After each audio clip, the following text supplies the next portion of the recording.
Olá, muito boa tarde, seja bem-vindo à TV Estadão, continuando a nossa série Entrevistas Estadão. Ontem a gente fez a entrevista com o candidato ao Senado, Eduardo Suplicy. Hoje voltamos a falar com mais um candidato ao governo de São Paulo. Nosso entrevistado de hoje é Laércio Benco. Ele é vereador aqui na capital paulista pelo PHS, está no seu primeiro mandato e pela primeira vez tenta também concorrer ao Palácio dos Bandeirantes, entra na disputa pelo PHS.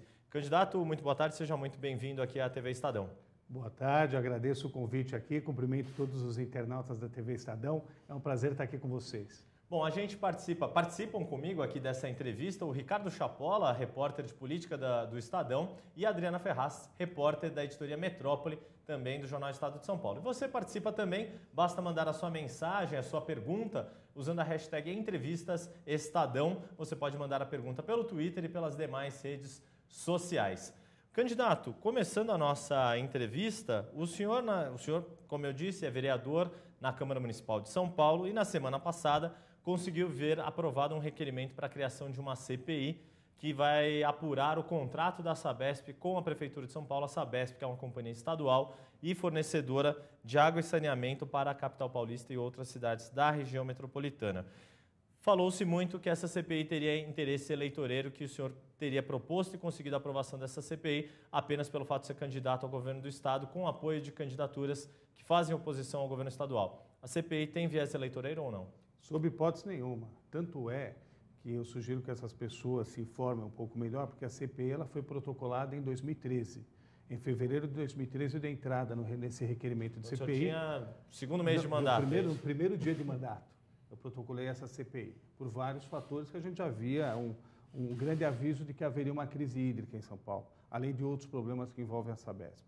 Infelizmente, durante 2013 não conseguimos aprová-la, tentei novamente no início de 2014, não logrei êxito e agora, no segundo semestre, no início dos trabalhos, houve um consenso na Câmara sobre a necessidade de se investigar essa questão tão importante que é a falta de água em São Paulo. Agora, o momento é adequado para isso, vereador? A partir do momento que a gente sabe que as casas legislativas, num período pré-eleitoral, fazem uma espécie de recesso branco. A Câmara Municipal tem tido votações às quartas-feiras, foi na quarta passada que a CPI foi aprovado o requerimento. Agora, essa CPI vai funcionar de fato? Não vai atrapalhar a sua campanha, presidir uma CPI no meio do mesmo período? Sob hipótese nenhuma, porque eu tenho as minhas obrigações como vereador e uma coisa, outra coisa. E não terá nenhum viés eleitoral, não será uma CPI de caça às bruxas, será uma CPI especificamente para a gente verificar, estudar e analisar o efetivo cumprimento do contrato da Sabesp com a Prefeitura de São Paulo, uma obrigação nossa dos vereadores, investigar isso, já que o problema é fato. E não é uma questão de viés eleitoral, porque o problema está havendo. Basta a gente ir no extremo norte da cidade de São Paulo ou no extremo leste, nós vemos as torneiras secas. Minha mãe, por exemplo, que mora no Portal dos Bandeirantes, do lado da Ponte do Piqueri, ou ela toma banho até as 8 horas da noite ou não toma mais banho. Então, há um problema de fato hoje na cidade de São Paulo que nós temos que estudar. Repito, não é uma CPI do partido A ou contra A, B ou C. É um problema que nós, vereadores, temos a obrigação de analisar com total isenção, com total tranquilidade, e esse é o nosso jeito de trabalhar. Ninguém vai sair por aí atirando, fazendo nada. Nós vamos trabalhar de forma tranquila, buscando entender o problema. Mas, candidato, o senhor vai instalar uma CPI em que o alvo, no fim das contas, é o governo do Estado também. Aí o senhor vai, eventualmente, se o senhor for eleito, o senhor estará assumindo um cargo que está sendo agora investigado pela CPI. E aí, vamos supor, o senhor vai, sendo eleito, o senhor vai permitir também que a Casa Assembleia, por exemplo, que até então não tem conseguido instalar CPIs sensíveis ao governo, o senhor vai permitir, então, pelo que o senhor está falando, investigações desse tipo, não? Em primeiro lugar, o alvo não é o governo do Estado de São Paulo. O alvo é analisar o contrato entre a Sabesp e a Prefeitura de São Paulo. Nós não estamos fulanizando a CPI. Tá? E eu, se eleito for governador do Estado de São Paulo, espero que seja, tá? Não terei nenhum problema em ter investigações no meu governo. Eu acho que temos que prezar pela independência entre o Legislativo e o Executivo. É assim que a gente entende, é assim que nós, do PHS, entendemos que deve funcionar a situação. O governo do Estado não é responsável pela Sabesp? O governo do Estado é o sócio majoritário da Sabesp. Mas o alvo, repito, não é o governo, não é o governador, não é uma pessoa. O alvo é entender o problema e essa CPI, sem dúvida nenhuma, quer seja eu ou quer seja qualquer um dos outros postulantes ao Palácio dos Bandeirantes, essa CPI vai trazer subsídios importantes para quem for eleito para os próximos 4 anos. O senhor tem tratado muito dessa questão da água na sua campanha, né? O senhor, se for eleito governador, o senhor implementaria o rodízio na capital? Sim ou não? O senhor faria o rodízio? Ele já existe hoje, ele já está implementado. Sim, mas formalmente, o senhor colocaria, sei lá, um dia com água, outro dia sem? Eu não disfarçaria, A resposta é sim, então. Mesmo porque o rodízio hoje ele já existe. Não há outra opção, tanto é que o rodízio hoje já existe. Então não é uma questão de resposta sim ou não. O rodízio de água hoje ele já existe de fato. Tá? E nós apenas não ficaremos negando, escondendo o problema. Porque se você tem uma doença... Você acha que o governo estadual está escondendo um racionamento? Sem dúvida, o racionamento já existe. Basta a gente andar ali. Eu, por exemplo, ando muito pela periferia, principalmente Zona Norte, Zona Noroeste de São Paulo. Nós temos já o rodízio existindo de fato. Nós temos casas, bairros que ficam 2, 3 dias sem água. Às 7 horas da noite, a maioria dos lugares mais altos de São Paulo já não tem água. O que a gente tem de informação e que o governador, inclusive, disse aqui na nossa série, é de que há uma medida, por exemplo, de redução de pressão, que isso seria uma medida adequada e por isso não há racionamento. Palavras do governador Geraldo Alckmin. Redução de pressão significa que diminui-se, mas volta sem o corte definitivo. O senhor está falando em 2, 3 dias sem água? Em que regiões? Existem lugares, por exemplo, Parque do Chaves é um lugar no extremo norte de São Paulo, ali perto da divisa com Guarulhos, é um lugar que já existe uma redução imensa de pressão, tanto é que as torneiras estão secas há 2 ou 3 dias. Ficam muito tempo sem serem abastecidas. Então, para a população, independente se é no Parque do Chaves, no Itaim Paulista ou na Vila Madalena, como aconteceu, não importa se chama redução de pressão ou o nome que querem dar para isso. O importante é que se abre a torneira e não tem água. E isso, para a gente, é rodízio. Isso, para a gente, é falta de água. Mas isso não precisa ser toda analisado. A cidade, né? O senhor citou alguns bairros. Graças não atinge, por exemplo, alguns bairros da Zona Sul. Não, graças a Deus, porque ali... Morumbi não atinge, Moema também. No seu governo atingiria de uma forma como toda a cidade?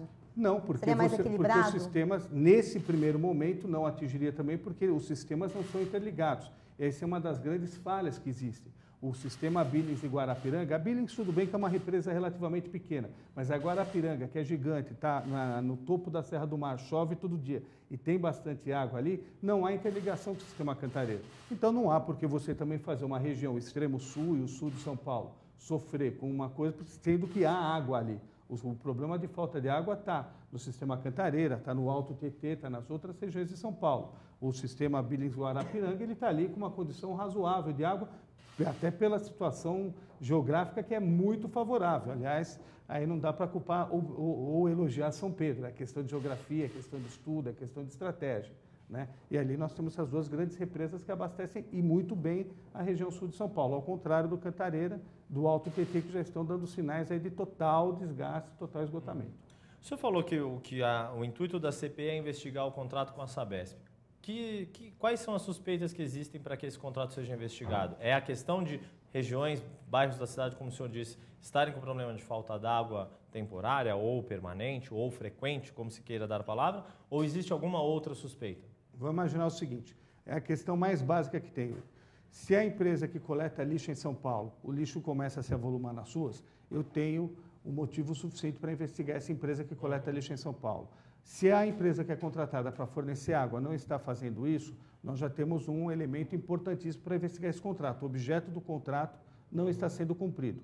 E aí nós temos outros fatores que nós estamos levantando essas informações e vamos investigar mais profundamente durante o trabalho da CPI. Por exemplo, nós temos a questão que eu sou contra, tá? Isso eu me posiciono realmente contra, a distribuição de lucros e dividendos de uma empresa como a Sabesp, tá? Enquanto eu não tenho a rede de distribuição totalmente ali reformada. Nós perdemos 30% da água na distribuição. Mas só para a gente entender e para explicar para o nosso espectador.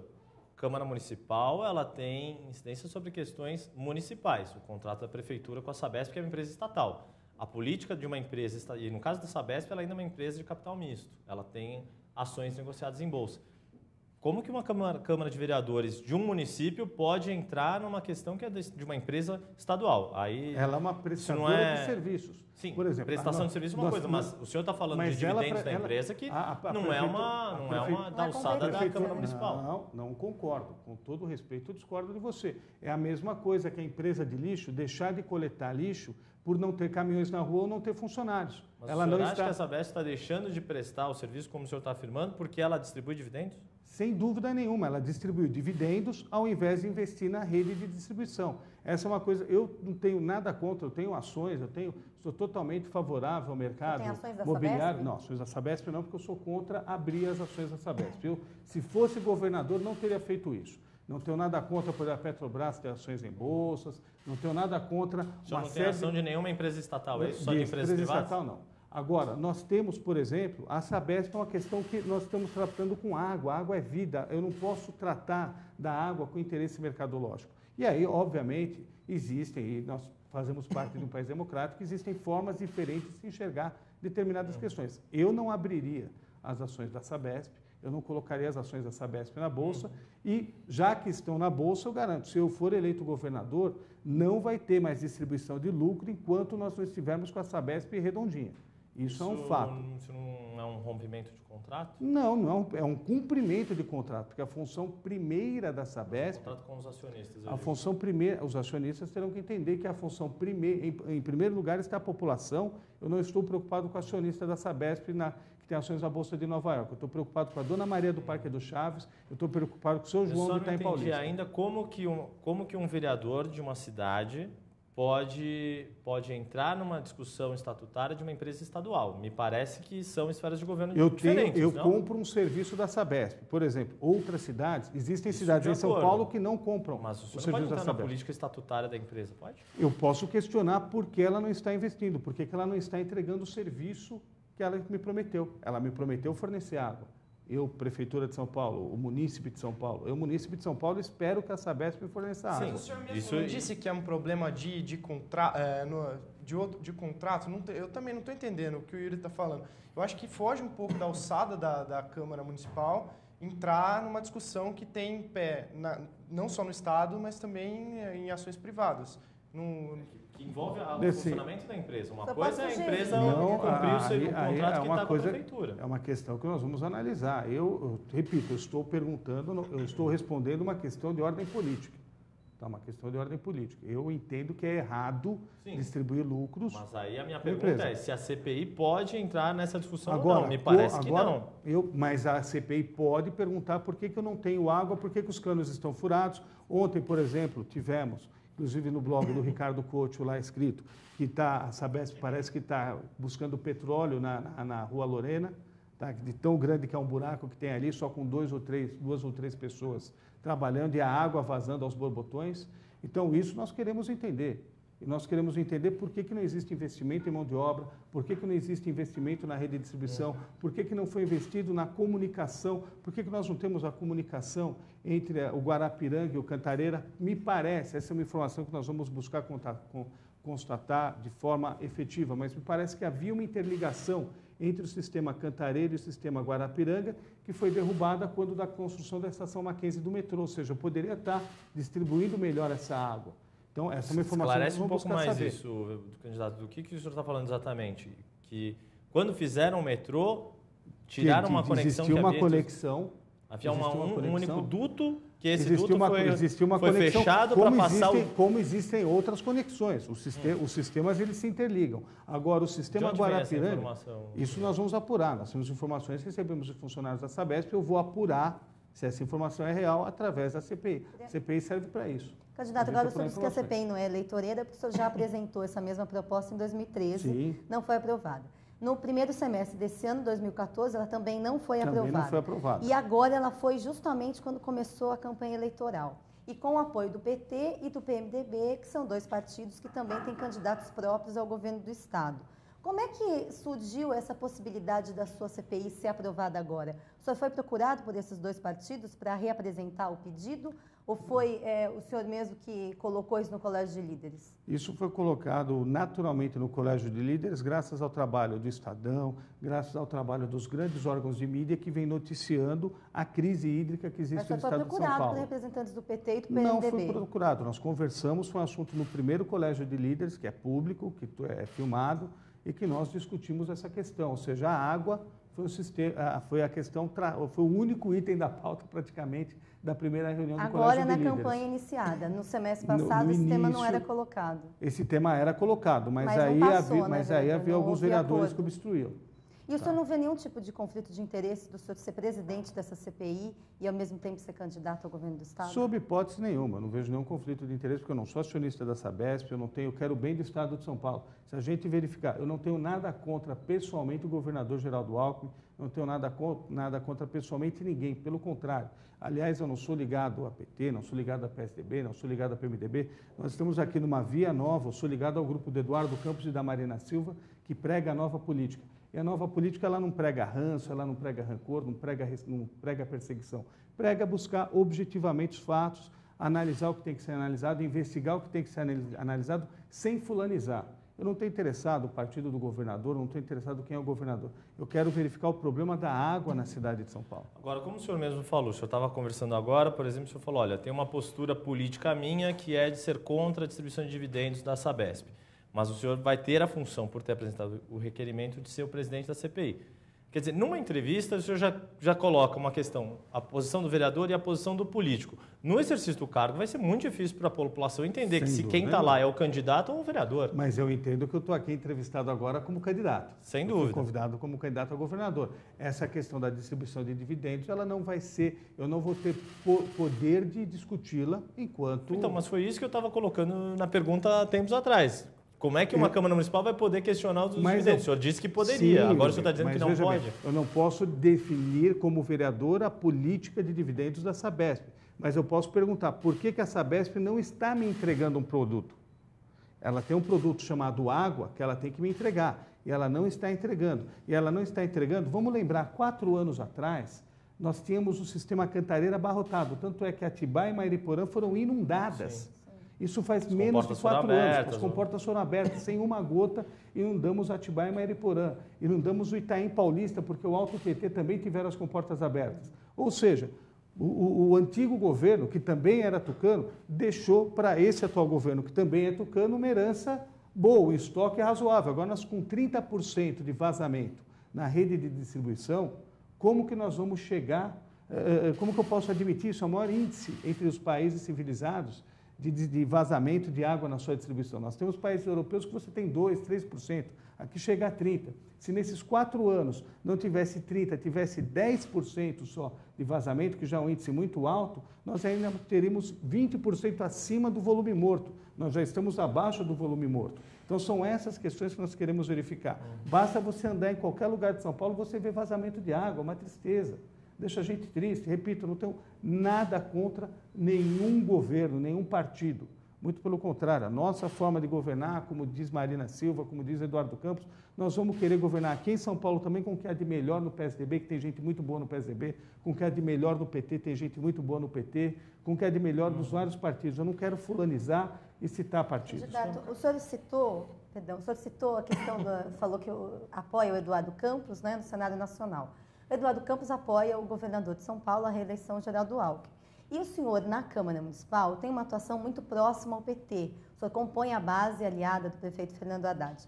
Num possível segundo turno, caso o senhor não seja eleito, o senhor vai contrariar, por exemplo, a aliança nacional do seu partido e apoiar o Padilha, Alexandre Padilha, por exemplo, no segundo turno, ou o senhor segue com a aliança nacional também aqui em São Paulo? Eu não me furto a responder, eu só quero corrigir uma coisa.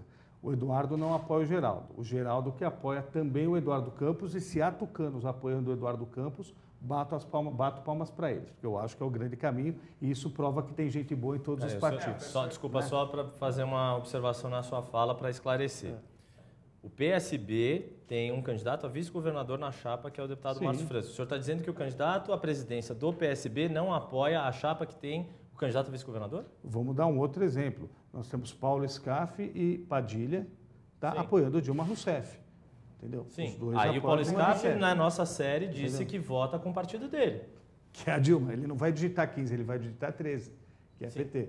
Então, mas ele disse, mas enfim, ele é uma pessoa de partido. Porque ele disse que ele é uma pessoa de partido, logo ele vai votar na chapa do partido dele. Respondendo a sua pergunta, eu espero ir para o segundo turno. Agora, caso eu não vá para o segundo turno, seguirei a orientação de Eduardo e Marina Silva. Me consultarei com Eduardo e Marina Silva e com quem, repito, eu não espero nada em troca deles.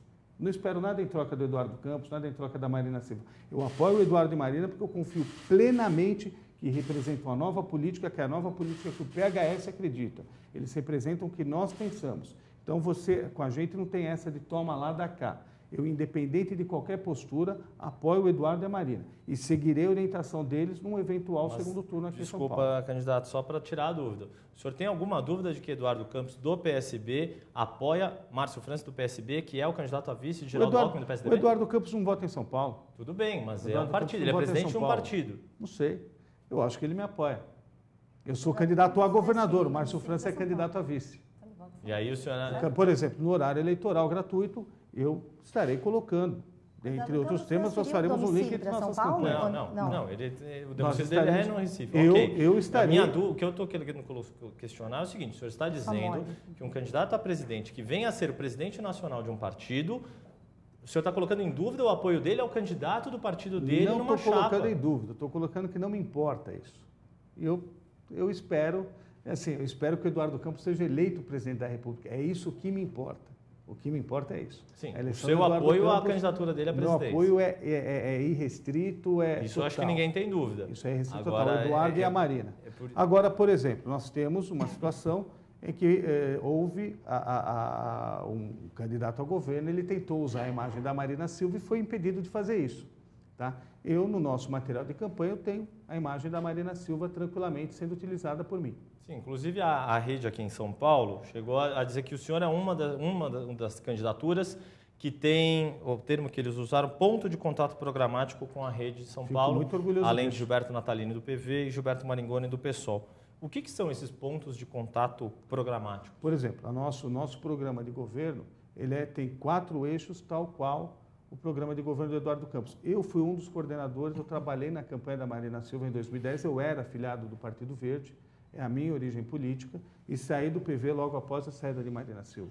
Então, nós convivemos, participei do movimento chamado Transição Democrática, quando tentamos democratizar um pouco mais o Partido Verde para manter a Marina dentro do partido. Então, a gente foi criando laços de amizade, laços ideológicos. Fiz parte do momento quando a Marina saiu do Partido dos Trabalhadores, as pessoas foram buscar a Marina para vir para o PV e convencê-la a ser candidata à presidência da República, que foi uma das coisas mais lindas que eu vi na política até hoje. Ela, uma pessoa que veio lá do Acre, com um partido pequeno, fazer 20 milhões de votos, 20% dos votos. Então, esses contatos programáticos existem. Muitas pessoas que estão na rede hoje, a maioria delas são pessoas que conviviam com a gente no Partido Verde, ou como filiadas, ou como pessoas com quem compartilhamos ideais. Então, esse contato programático é um fato. Tá? Esse contato programático é um fato. Agora, se a rede também, isso mostra uma nova forma de fazer política.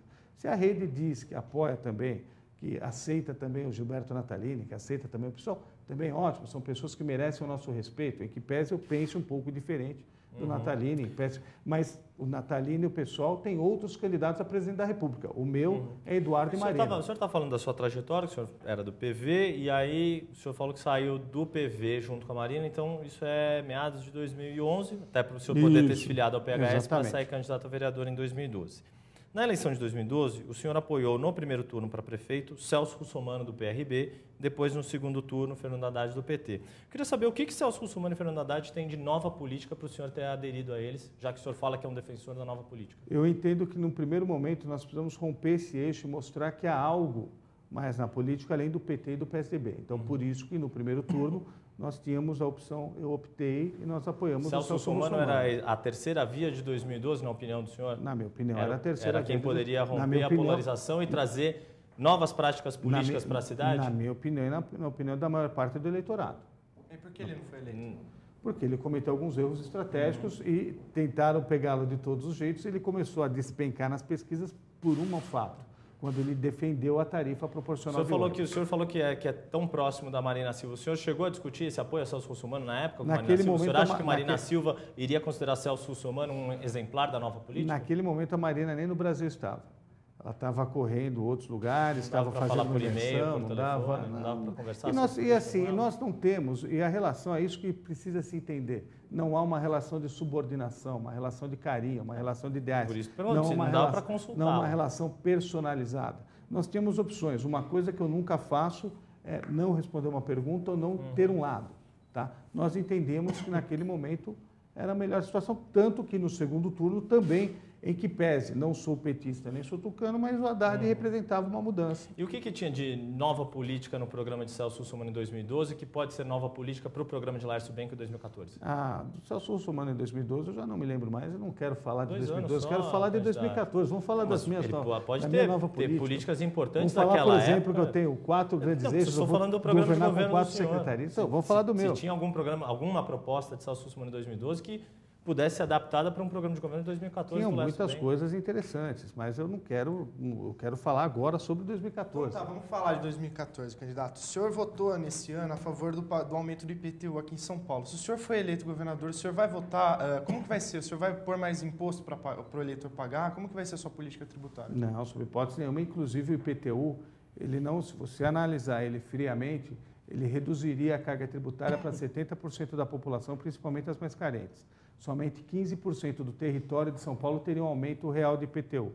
Os outros 85% da cidade de São Paulo teria ou um aumento menor com a inflação, ou um aumento nominal, ou uma redução nominal mesmo do IPTU.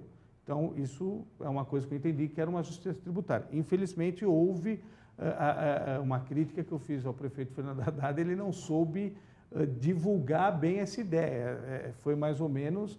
Foi uma coisa muito mal vendida para a imprensa isso, porque o projeto ele era bom e justo, tanto é que no momento em que a justiça permitir que a lei seja aplicada, nós vamos verificar que 75% da população vai pagar menos IPTU do que paga hoje. Hoje, por exemplo, o morador de Guaianazes, o morador de Itaquera, o morador de Pirituba, o morador da minha Vila Jaguara, paga mais IPTU do que pagaria se a lei que nós aprovamos estivesse em vigor. E como governador, o senhor, em relação a outras tarifas, por exemplo, a tarifa do metrô, que houve tantos protestos no ano passado, né? Esse tema, o senhor está no seu plano de governo, de que forma? Nós defendemos, por exemplo, o passe livre para os estudantes, tal qual vamos fazer isso em conjunto com o Eduardo Campos, e nós defendemos uma diminuição gradual, porque eu acho que o momento ideal, o transporte, ele é um direito básico do cidadão, tal qual moradia, tal qual saúde, tal qual lazer. Nós temos que achar situações para ir diminuindo o custo do transporte até chegar a zerá-lo. Com que dinheiro, candidato? Tá? O Estado tem dinheiro para isso? Tem, é só gastar bem o dinheiro que tem. Mesmo com a dívida que o São Paulo tem que pagar, a União? Vamos ter que renegociar essa dívida, verificar os juros dessa dívida. É um absurdo. Você tem a União, por exemplo, e aí fazendo uma defesa não só ao Geraldo Alckmin, mas como a todos os outros governadores e a todos os outros prefeitos, o que nos últimos 12 anos vem acontecendo, e aí sou um crítico da política petista, tucana, de trabalhar a economia, foi se passando responsabilidades para os municípios e para os estados, tá? E sem se repassar recursos. Há 20 anos atrás, as vedetes da arrecadação tributária era o IPI e o Imposto de Renda, que são tributos bons. Por que tributos bons? 25% dele fica no município em que é gerado e 25% no estado em que é gerado.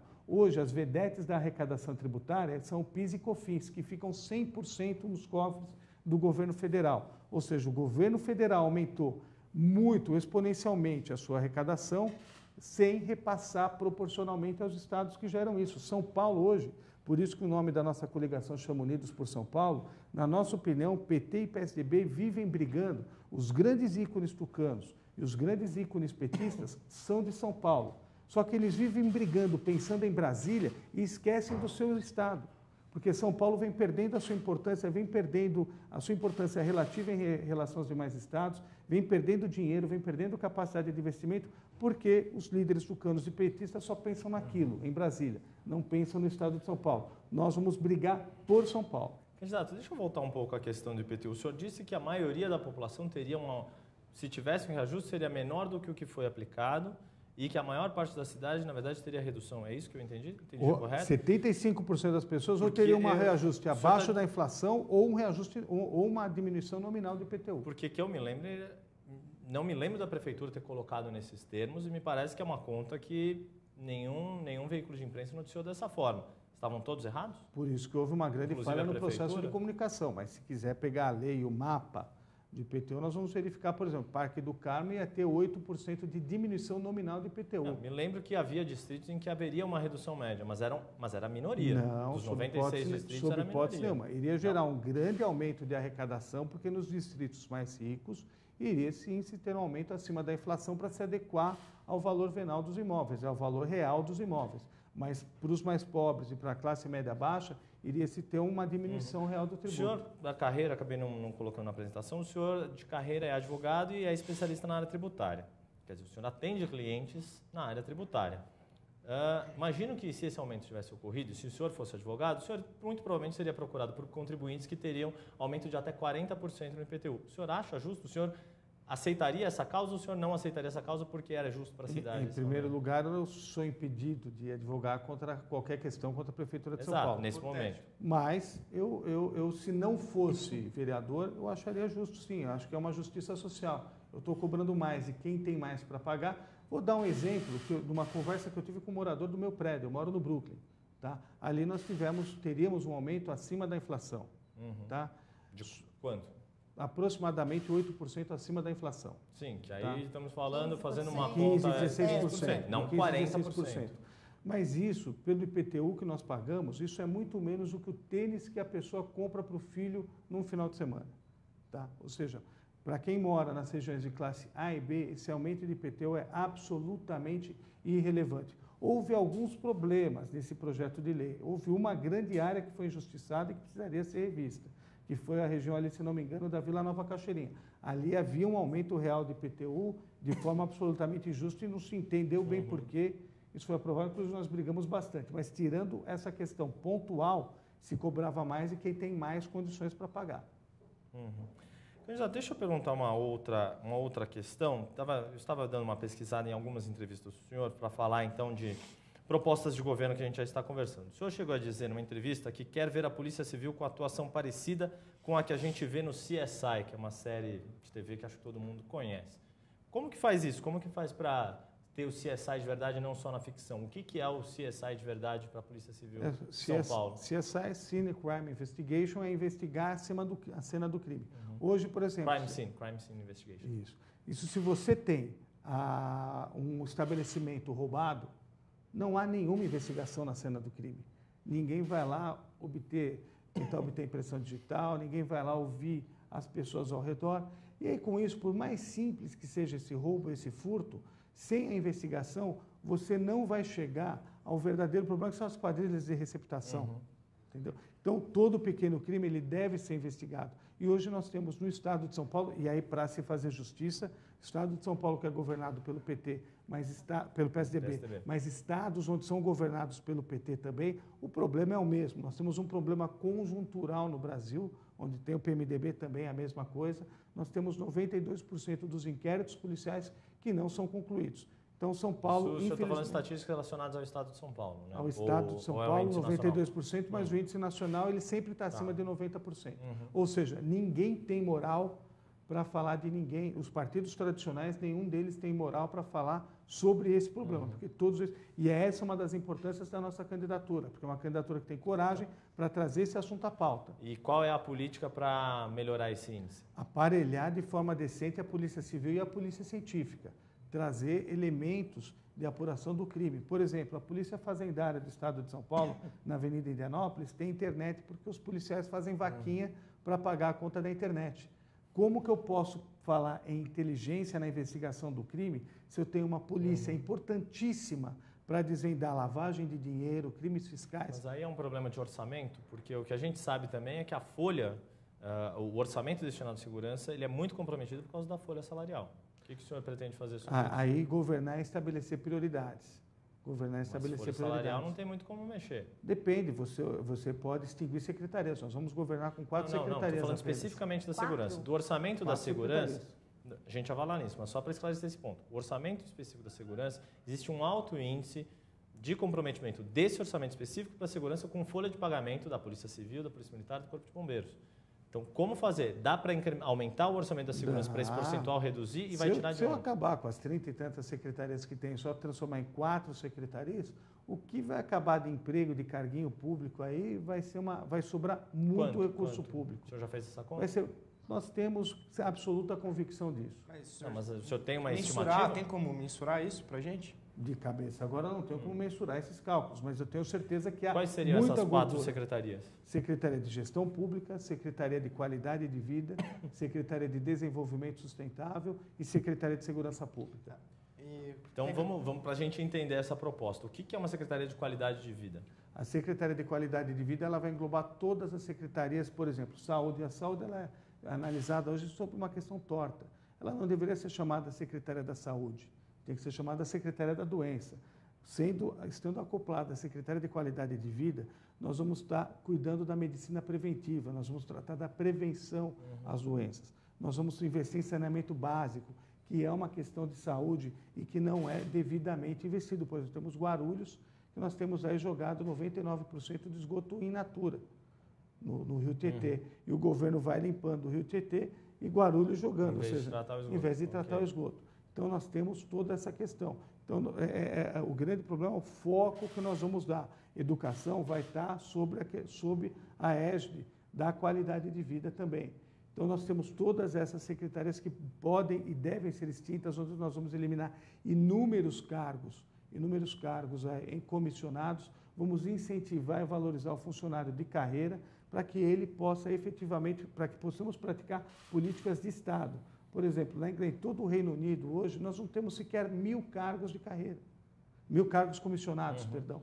E se governa muito bem. E quando se muda, e há muitas mudanças políticas, de partido trabalhista para partidos mais conservadores, não há mudanças radicais na política de Estado, porque os servidores públicos que lá estão praticamente permanecem os mesmos, porque nós temos uma coisa é política de governo e outra coisa é política de Estado. Se a gente não acabar com esse grande número de secretarias só para fazer barganha política, a gente não vai conseguir nunca resolver o problema do Estado de São Paulo. E aí que há a necessidade da renovação do poder, e repito, não há nada contra pessoalmente partido A, o partido B, o governante A, o governante B. Mas há necessidade de renovação. Ô, candidato, pegando carona na questão de polícia que o Yuri falou, como que vai ser a atuação da polícia se o senhor for eleito governador com relação aos protestos que a gente viu? E também com relação àquele grupo que ficou conhecido como Black Bloc, a tática Black Bloc. Como que o senhor vai sair? Eu defendo a imediata detenção para averiguação de qualquer pessoa que esteja com capuz. Tá? Eu acho que a polícia tem que garantir a liberdade de manifestação. Todos os manifestantes têm direito de se manifestar. Sou contra a bala de borracha. Eu fui cara pintada. Eu colocava um verde e amarelo e fui para as ruas. Colegas meus de Câmara Municipal pegaram eu sou dos anos 80. Colegas meus que pegaram os anos 60 enfrentavam o regime militar, a ditadura militar, com a cara limpa. Porque o cara agora, onde nós não podemos falar que vivemos um período de ditadura, vai lá por um capuz para ir para a rua. Ele já está mal intencionado logo de cara. Então, nós temos que primeiro separar o joio do trigo. E todo manifestante encapuzado, para mim, é o joio. Alguma má intenção ele tem. O senhor sancionaria, então, a lei que a Assembleia mandou para o governador ali para analisar sobre a máscara no... Eu sou autor de um projeto de lei, obviamente aí nós temos uma capacidade limitada, proibindo o uso de máscaras em manifestações em próprios municipais. Agora, candidato, o senhor, retomando um pouco o assunto anterior, o senhor falou da questão da barganha política, né? Que o senhor é contra isso, contra cargos comissionados. Mas o senhor, como vereador em São Paulo, já indicou cargos comissionados na gestão Haddad. O senhor é da região da Lapa, ex-chefe de gabinete do senhor já foi chefe de gabinete da subprefeitura da Lapa, a mulher dele já foi subprefeita interina. Não é a mesma coisa? Isso não é barganha política, só que na prefeitura? A chefia de gabinete é um cargo eminentemente político. Tanto é que com a nossa participação na subprefeitura da Lapa, a Lapa é um bairro, por exemplo, que é dividido em duas partes, um lado do Rio Tietê e o outro lado do Rio Tietê, o lado pobre e o lado rico. Eu sou o primeiro representante da Vila Jaguara, tá? Que representa um grande distrito de Vila Jaguara, Jardim Marisa, Vila Piauí, e ali nós conseguimos, através da nossa atuação, da nossa chefia de gabinete, fazer com que a subprefeitura enxergasse o lado de lá do rio. Antes a Lapa era olhada só como Perdizes, Pompeia, Alto da Lapa, que merecem cuidados, mas o lado de lá também merece. Então, esse é o nível é o ponto de equilíbrio. Qual a diferença? É um limite, você não precisa apadrinhar, colocar um monte de cargos. O senhor é de uma região da Lapa, e não outra. Mas o senhor indicou aliados seus para cargos comissionados. Repito, isso não é barganha política? Não é barganha política, é ajudar a governar. Só no governo do Estado que é? Não, no governo do Estado também não é. Nós não vamos acabar, mas não precisa ter 30 e tantas secretarias.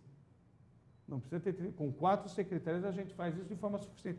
Tem secretário, gente, que se tiver numa sala com o governador não vai, se não tiver uma assessor que fala, ó, esse cara é secretário, o governador não vai conhecer o secretário.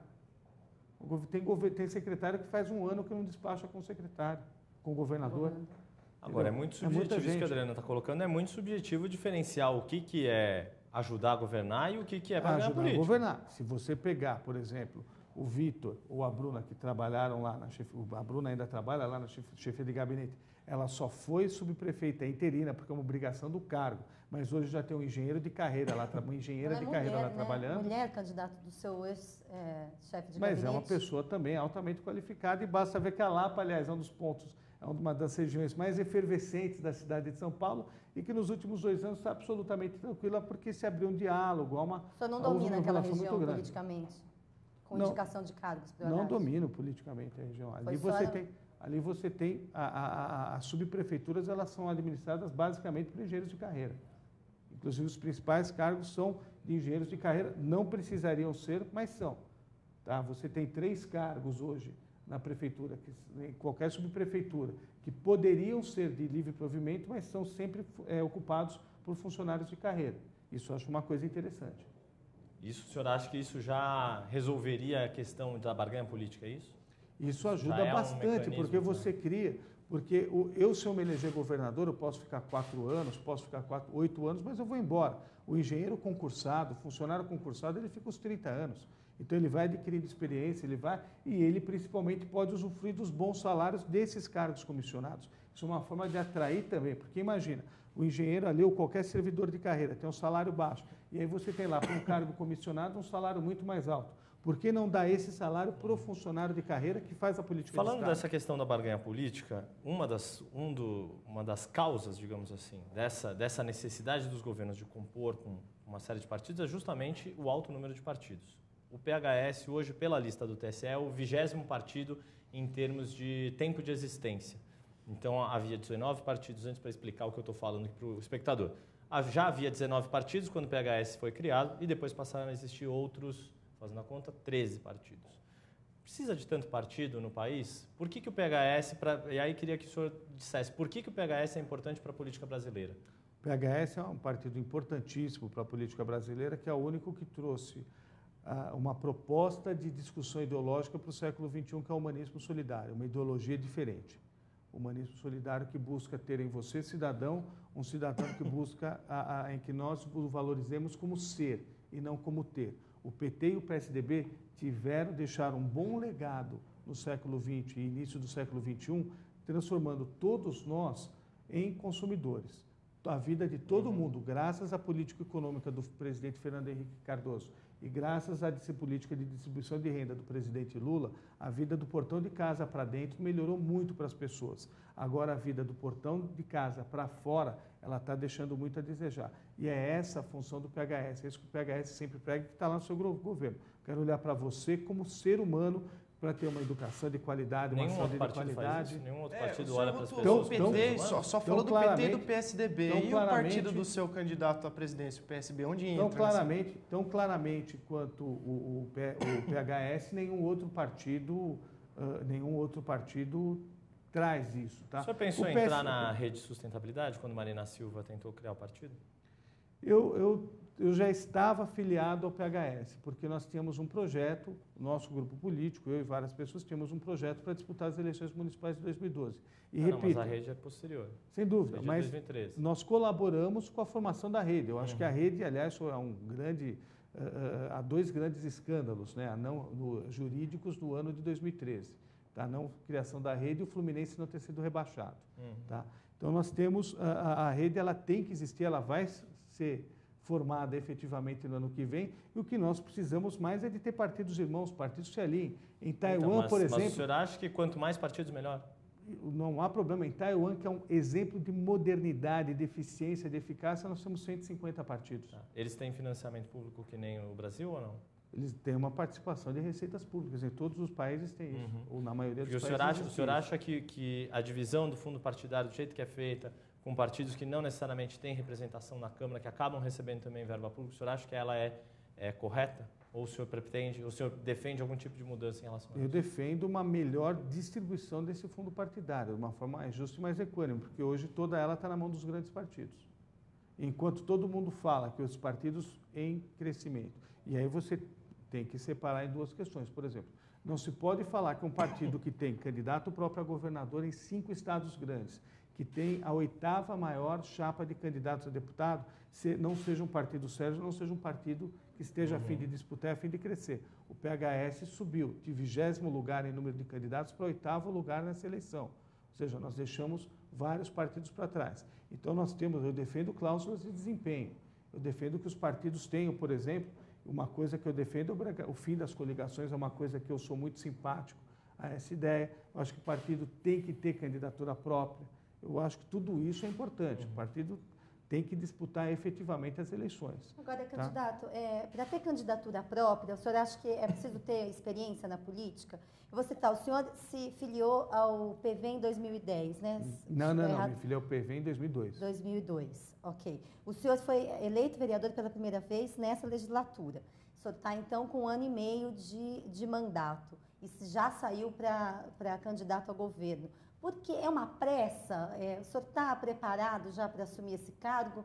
Ou foi um pedido do seu partido? Como é que surgiu essa candidatura? Eu me sinto absolutamente preparado e a experiência que dizem que meus concorrentes têm, essa experiência eu não quero ter. Experiência de deixar São Paulo com o transporte público caótico, com a educação do jeito que está, com a saúde do jeito que está, outros que se dizem a renovação, mas são aliados ao José Sarney, a experiência que o PT tem também de ter deixado uma série de problemas aí. Essa experiência do PT, PSDB e PMDB eu prefiro não ter. E a experiência na urna, candidato? O senhor teve 18 mil votos na última eleição? 18 mil votos, a nossa chapa teve 124 mil votos.